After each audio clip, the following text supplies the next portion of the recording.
Welcome to the Aesopians Podcast, where the wisest in the channel come to get their MSP sales and marketing insights. I'm Hunter Nelson with Tortoise and Hare Software, and today we're featuring a special guest who's actually a little bit outside of the MSP channel, but I think is still an interesting guest, and it's a fun episode. And it's Mohamed Hamad with Third Wunder. So let's hop right into the episode and hear a little bit more about what he has to say.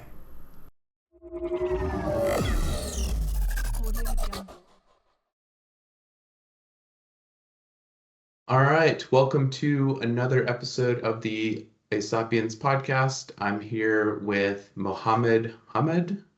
Did I say that right? Of Third Wunder Agency, and y'all are based in Montreal, Canada.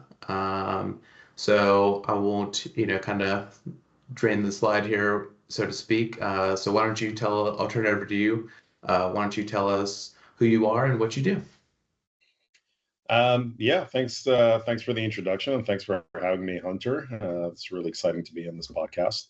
As you said, my name is Mohamed Hamad. I am founder of Third Wunder Marketing, which is a full-service digital marketing agency based out of Montreal, Canada. We've been around for about 10 years, and while we've worked with the gamut of every type of company and business in the industry, in the last few years, we've been focusing primarily on SaaS and startup, with a good chunk of our clients also in the philanthropic space, which doesn't naturally feel like it's connected to those verticals, but they have a lot in common in a lot of ways. Okay, yeah, interesting. Yeah, I saw you were doing some more in that space. And just for, the listeners' benefit and kind of some background, we had originally worked together at a SaaS company that was in Canada, a few years back, and you were the primary web developer and site maintainer at that company, and then I was doing some SEO strategy work for them. So that's how we kind of originally connected, and I don't remember specifically when that was. I think it was roughly in the pandemic. Yeah, it was. I started working with that company right from the jump. So it was right in 2020. We started working with them. They were bootstrapping and setting up the foundation of the business itself, and they needed someone to help out with their web presence. So working with their marketing, the director of marketing at the time. And we built out their website, helped out with their content, worked with their, helped out with their social media and all of that, setting up HubSpot and a few other bits and pieces. And then over time, just evolving the website in itself. And at some point, that's when you came in. I believe it was like maybe 2022, maybe. Yeah, it was sometime in that kind of post-pandemic wake. Yeah. And we collaborated a little bit on optimizing the website for SEO, and there was a lot of fun work there. But the company evolved, and they got a Series B, I think, at the time. So they expanded their team, and I trained the team a little bit in terms of what they needed to do and how they worked with the website and their strategy and all of that. And sometimes big clients they grow and they take everything in house. Yeah, it happens. We worked at the company originally and have kind of kept in touch over the years on LinkedIn and stuff. And I remember the website that y'all had built had kind of taken a little bit more of a advanced custom fields sort of approach and a little bit more of a manually built sort of website, which is a little different than what I see, in my day to day. I'm typically working with like page builder websites.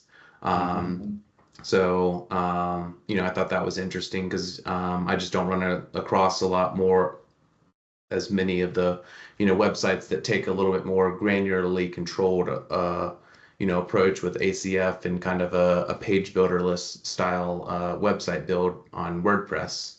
So I'm curious, is that how you kind of approach all of your WordPress websites? Do you have any thoughts on what the pros and cons are of going with that approach versus, a page builder style site? Can you comment on anything there?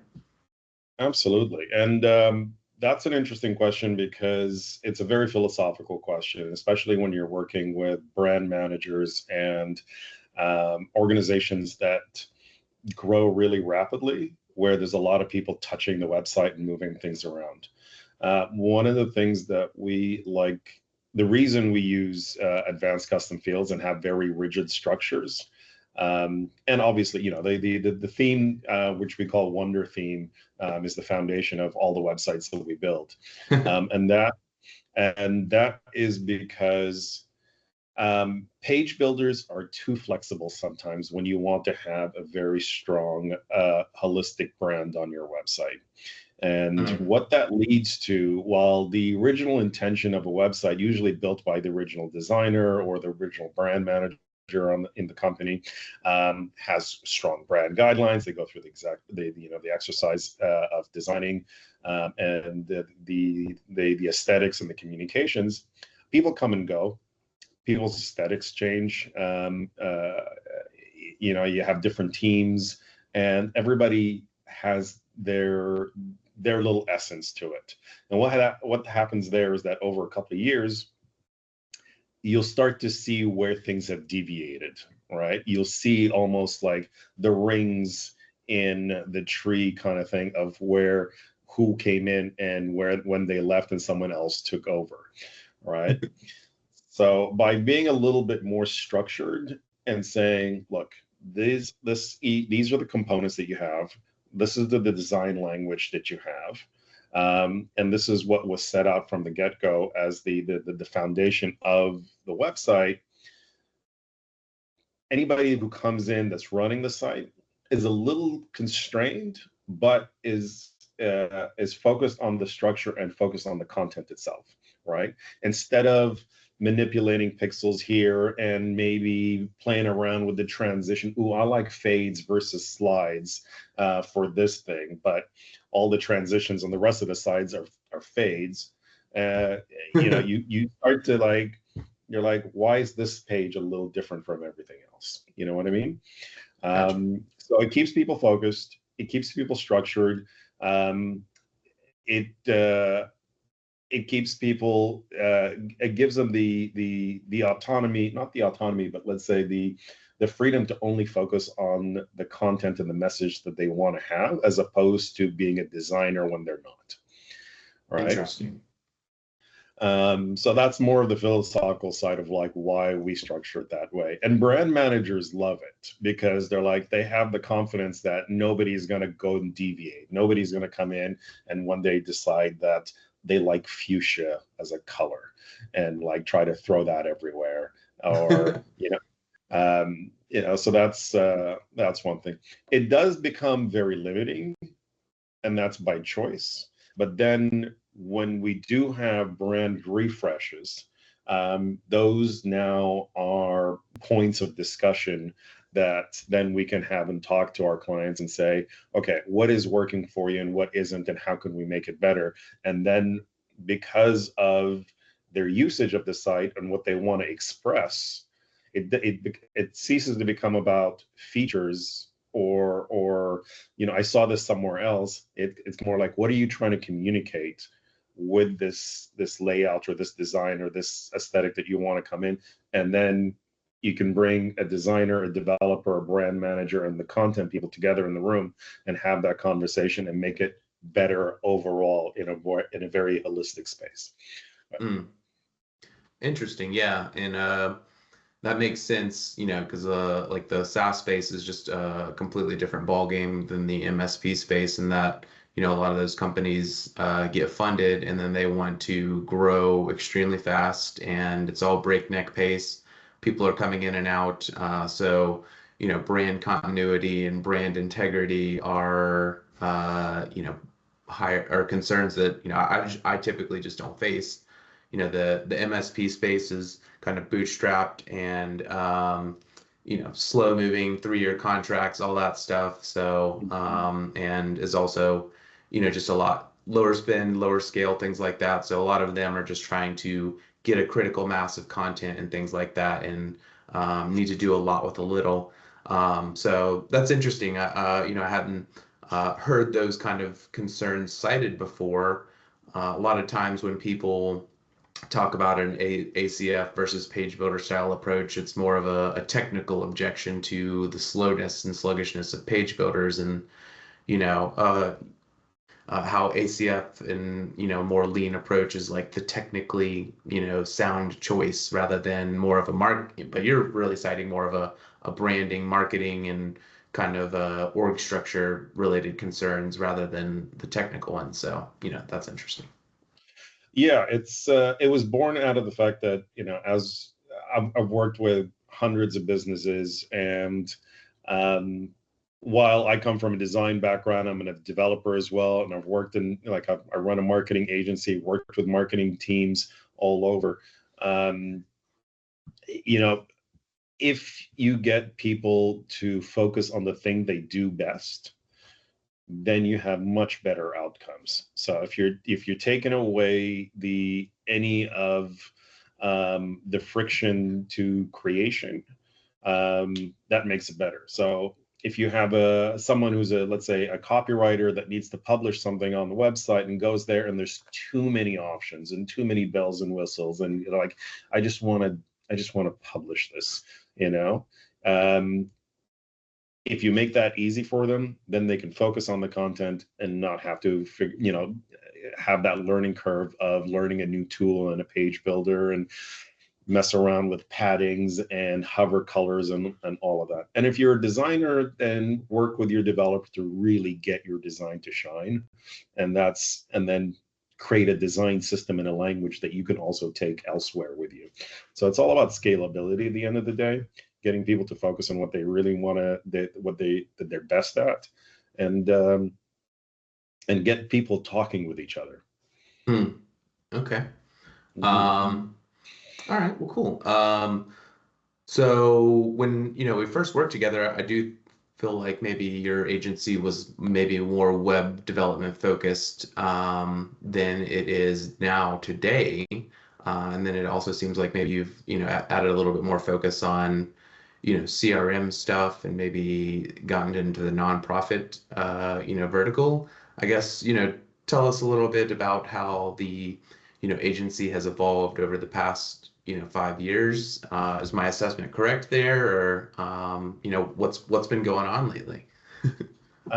We've always been a full service agency, going from strategy to design, development, and execution of digital strategy mandates. So content creation, email marketing, and all of that.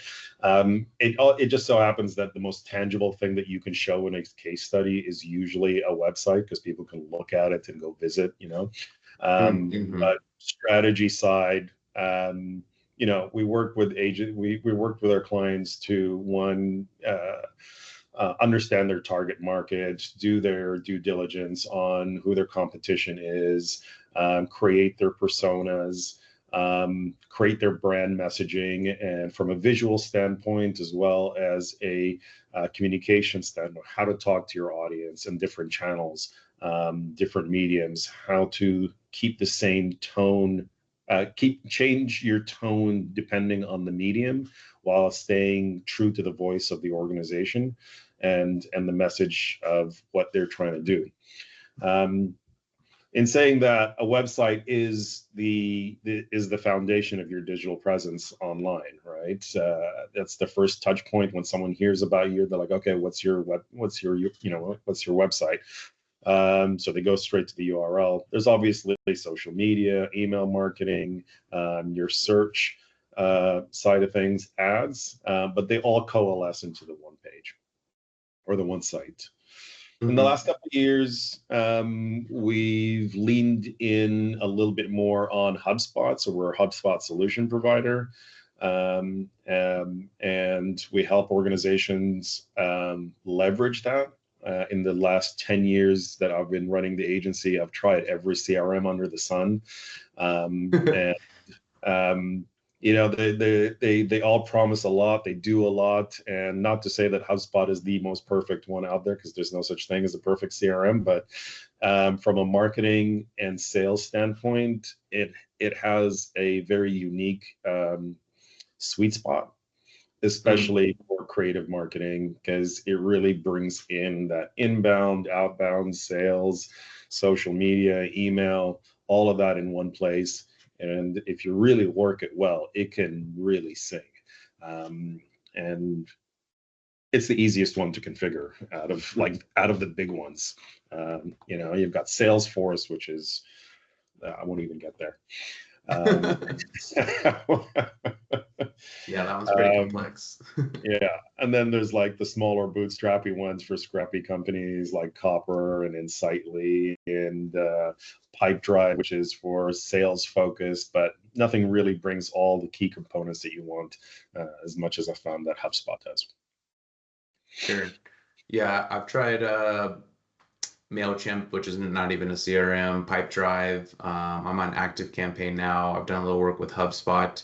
I used to be a little bit of a HubSpot detractor because of the cost, but they've really brought the cost down a lot, especially for first couple years with like discount programs and things like that.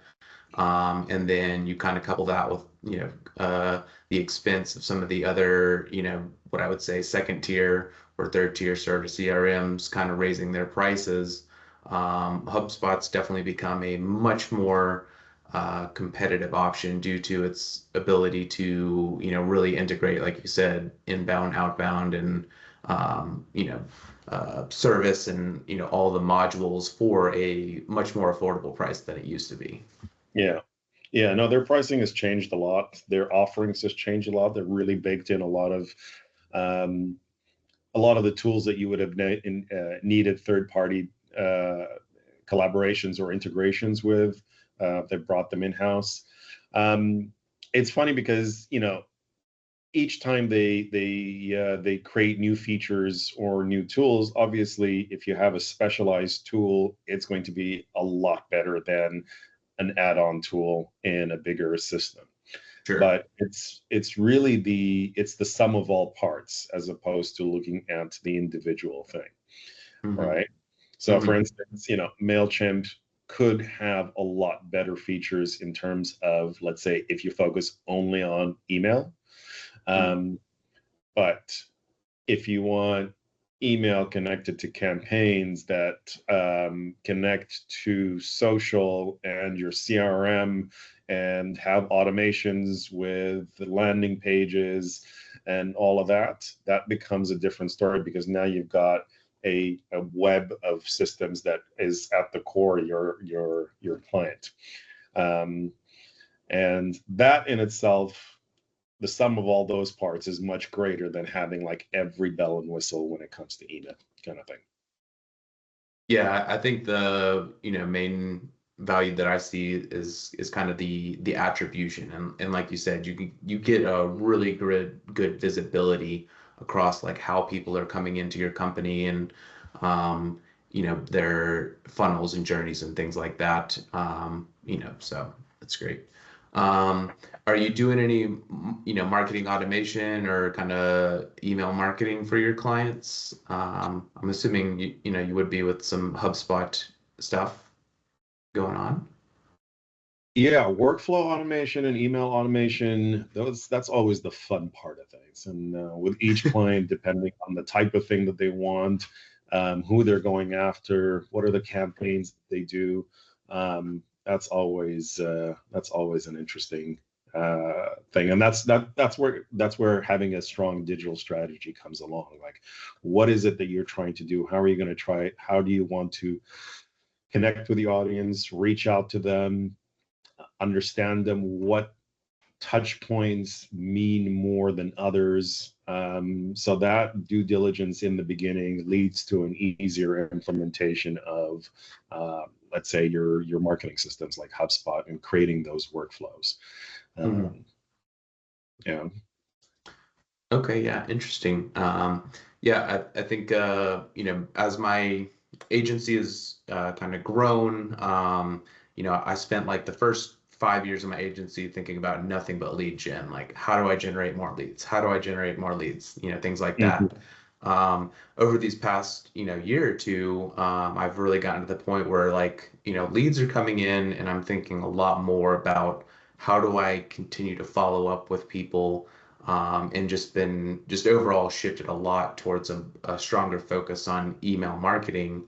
And, that's kind of opened my eyes to some of my customers, and their tendency to maybe like discard leads, that don't close immediately, and um, maybe not using marketing automation and lead nurture via email marketing to the extent that they should be. So that's kind of one of the areas that I'm focusing on, is like how to help clients and things like that with you know out with that more, and then how do I also do a better job with that in my agency. I tend to kind of like use the agency as the lab before bringing like, services to clients in the market. So I guess, could you speak a little bit to the value of marketing automation and, lead nurture and keeping up with your basic contacts, and, maybe what you're doing there, and how you're supporting, your customers?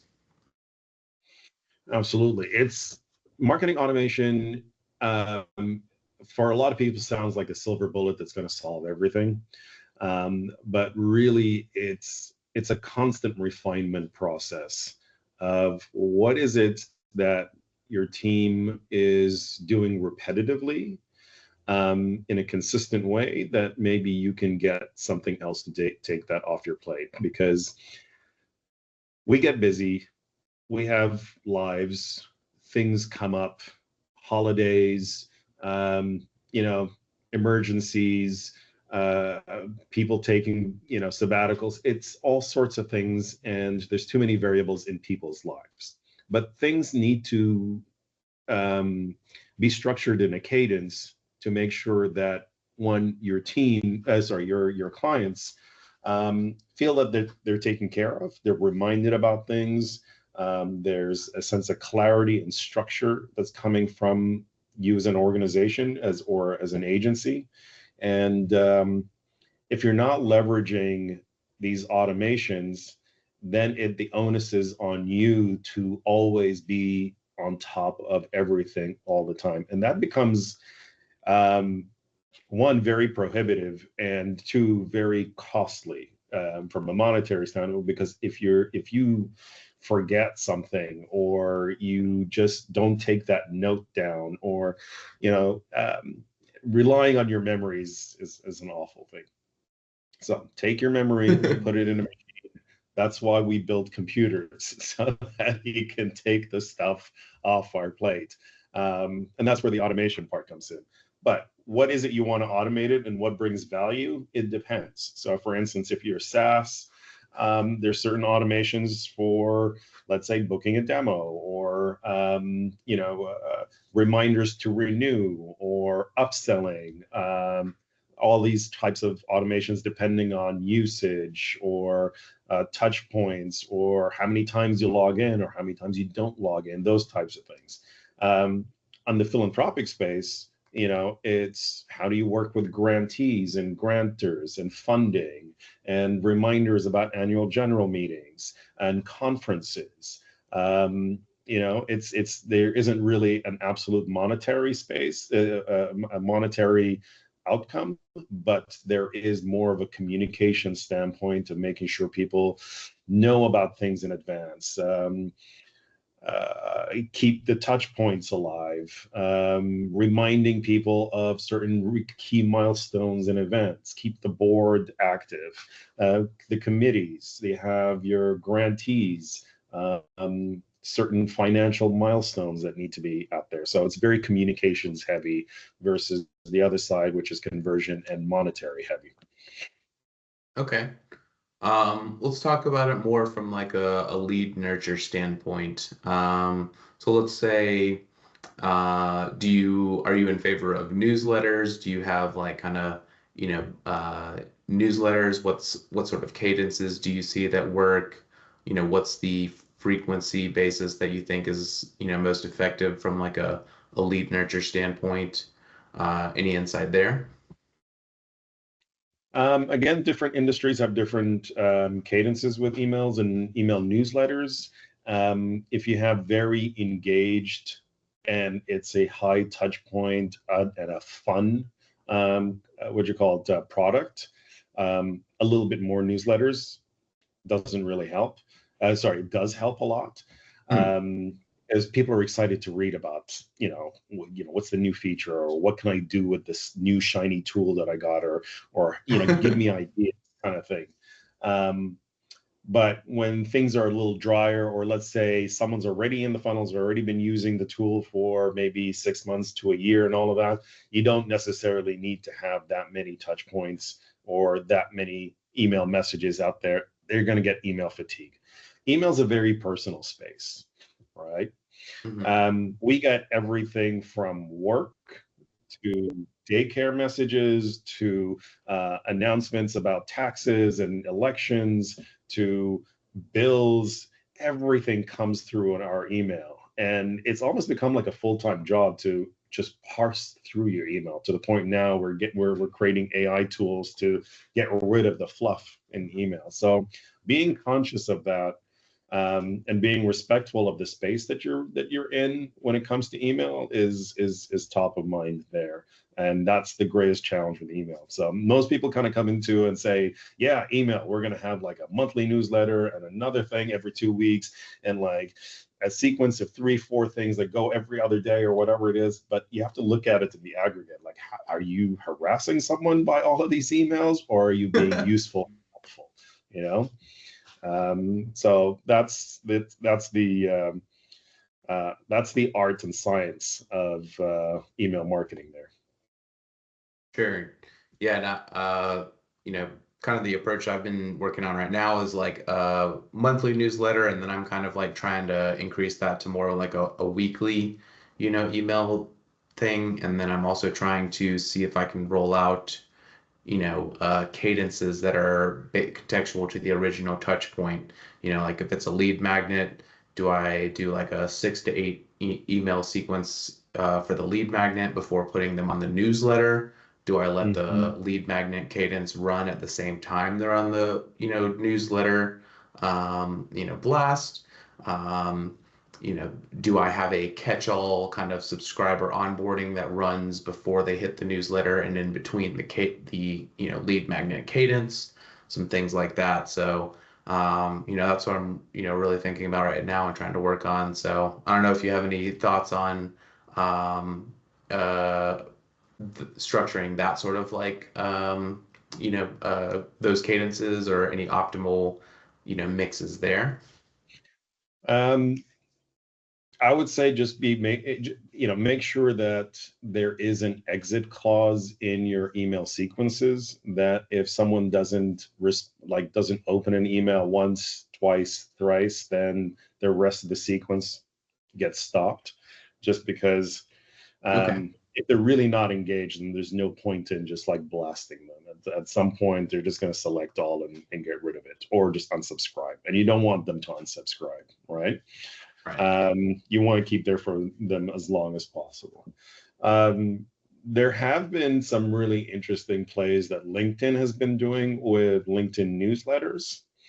And it's another way to send them newsletter information without it coming directly from you, but from you, while maintaining them as a newsletter subscriber in your main email list, but having a different cadence somewhere else, coming in from a different banner. You're still sending communication to them, but if they unsubscribe from, let's say, or stop following your newsletter over there, it doesn't hurt your overall marketing that you want to hold on to as much as possible. And that's the sacrosanct area. So there's ways of sending them something through a different channel, almost in the same type of content structure, but having sort of like an arm's length approach to communication there. Okay, interesting. You mentioned AI earlier. Are you kind of using AI to roll out any of these, sequences or newsletters, or incorporating them into any of your, HubSpot workflows or anything like that? Or, I guess how are you leveraging AI in 2025? I'm a big proponent of AI. I really love how it's an empowerment tool. It allows you to do so much more. I try not to use it to write everything, because that's the promise of AI, that is going to write the things for you. What I like to do with AI is have it be more of a advisor or a reviewer. So what we do is we create custom GPTs that are trained to be a specific hat or to have a very specific lens on something. And whenever we give it a piece of content that we wrote, maybe look at it and check it against our brand guidelines. So we're using this right tone, and we're using the right messages or the key phrases that we want to have. Use the right words. In some industries, there's some words that mean something else, so we're not allowed to use those words. So it's more of like a check and a checks and balances tool. Okay. Right. For instance, if we have a large keyword research where we have a huge spreadsheet full of keywords that we want to target for different types of services, it's really hard to always reference that big giant document, right? But if you train a custom GPT to say, hey, anything I give you, check it against the keywords that we have in specific verticals, and give me suggestions on how I can improve it or add extra keywords, or maybe change some phrasing so that it hits those long tail keywords.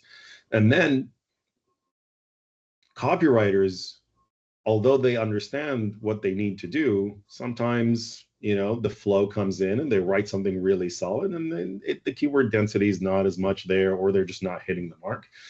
There's always some of a fallback. So they have the freedom to be able to focus on the craft, focus on the writing, focus on what really is human, and then have the AI kind of come in and say, okay, maybe tweak this one a little bit. Maybe this meta description feels a little bit better. Or these are some options for call to actions, you know what I mean? So these are the types of ways that we've been using AI to help us expand what we do, but have us be focused on what we do best, and then it's just a little bit of an extra eye on things, that because they're much better at patterns than we are, right? So Okay, so like a QA layer, maybe like a decision support layer, and then a little bit of ideation in there. Yeah, absolutely. And things like, check this against our ideal customer profile. Do you think that we can be stronger in messaging, or this would be something that that would resonate with this character profile? And you're like, okay, well, this messaging could be like this, or maybe you could be stronger in that. And you're like, yeah, usually 3 out of 5 suggestions are good, and then the other 2 are like, yeah, no, that doesn't work. But there's a couple of improvements that you can work with there. Okay, awesome. Well, what does the forward-looking year or two here look like for Third Wunder? What's on the horizon? Any ways you're kind of adjusting the agency direction or anything like that, or mostly just kind of double down and execute and keep getting better? Well, you're always doubling down, trying to make things better. One thing that we are exploring is how we can roll out some of these custom GPTs that we've created that have helped us so much do a lot of things internally. So we're piloting a couple of versions of our GPTs for people. They're free to use, and it depends on what is it that you're trying to do. So we've got one that helps us write standard operating procedures that we've been using internally to help our team just be able to have a lot of good documentation. Because one of the key things about running an agency is everything is stuck in our heads all the time, right? Sure. And when someone is on vacation or is sick or whatever it is, and that one person is the one that knows how to do something, you're like, oof, you're stuck, you're scrambling. So how do you get as much of that knowledge out of your head in a structured format that's easy for people to, in the team, find? We created something called Wunder SOP. It is, you just give it a couple of lines of what is it that you want to do, or what you're trying to document in terms, it could be very simple, and expands it out and gives it in a very standard structure. And we have it as part of our knowledge base. And it has really helped us out a lot. So now when I want to take a vacation as the business owner, I'm pretty much the single source of the organization. I know this is like, how do I do this? Just check documentation. It's all there. I took everything out of my head and gave it to you guys. And now, yes. Okay. I heard about an interesting product on a podcast the other day, and I think it's like a tool that maybe merges like Selenium and AI and things like that to where basically like all you have to do is open up your window or your computer, your browser window, whatever it is, and walk through whatever it is you're going to do on the screen, and then AI will like capture that and then document a SOP for you. So, it's similar to what you kind of just described, but also, could be supplement, what you're doing, because I think it will capture screenshots and, generate, because, I've thought about kind of and tinkered with like some of the process stuff with AI too, but the thing is like since it's only text based, I think the screenshot capture sounded the most intriguing part of that product, because you have to go and add that stuff in manually, and snipping out the screenshot, copy paste, all that stuff gets a little tedious after a while. But yeah, so Yeah. I don't remember what the product name is, but it's out there.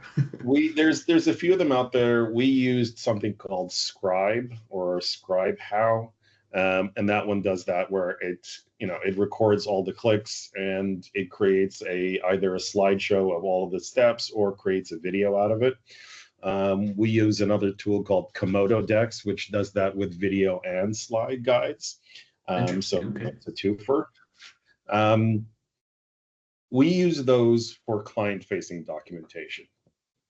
Right. So if we want to be multifaceted in the way we want to train our clients, some are learn better with video. Some want step by step. Okay, I click here. This is exactly what I'm doing. And some are really good at just tell me what to do. And nice text-based instructions work really well. So being multidimensional and multimodal in our instructions with our clients, just so that we are as inclusive as possible.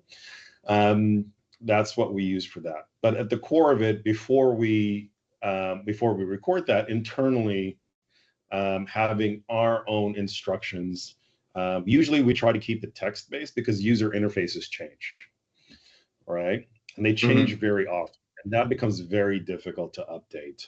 If you've ever worked with Facebook Business Manager or Google Analytics, every 6 months you're like, where am I? What is this? What's happening? Where'd that button go? It was right there just last week. Yeah. Good but point. The fundamental of what you're supposed to be doing stays the same. Gotcha. Okay. Yeah. Okay. Well, is there anything I didn't ask you that you'd like to share with the audience here? Off the top of my head, no. I think when it comes to marketing in general, we're coming through a very interesting shift and flux in the industry. Lots of platforms are changing, from social media changing in its outlook, its policies, its privacy structures. We've got AI is kind of disrupting things. But at the end of the day, digital marketing really is all about communicating with communicating with your audience and your brand, what your values are, what your expression is, what your vision is, and kind of focusing on that is the key part, because that's the fashion versus the trend, right? Mm-hmm. Fashion is more timeless. The trend is seasonal. These are seasonal changes, but make sure that you're fashion. Sure. Okay. All right. Well, thank you again for coming on the podcast. Once again, Mohamed Hamad with Third Wunder Agency. It has been a pleasure, and we'll make sure to get your, website and LinkedIn profile and all that good stuff in the show notes, and hopefully to get you on in a future episode.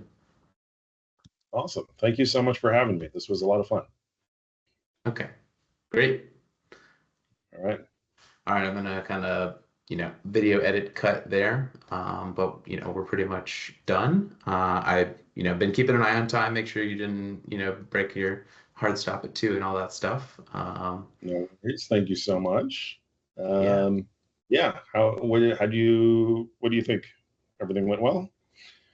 Yeah, I thought it was a good episode. I think the, marketing automation discussion was fun. I think it'll, make you look good, make you look like an expert, and hopefully, can be a good way to help some people discover the agency. I'll do some podcast clips and things like that on social media, tag you on all that stuff. And then I usually create like a blog show notes. So backlink from tortoiseandhairsoftware.com and all that good stuff. So yeah.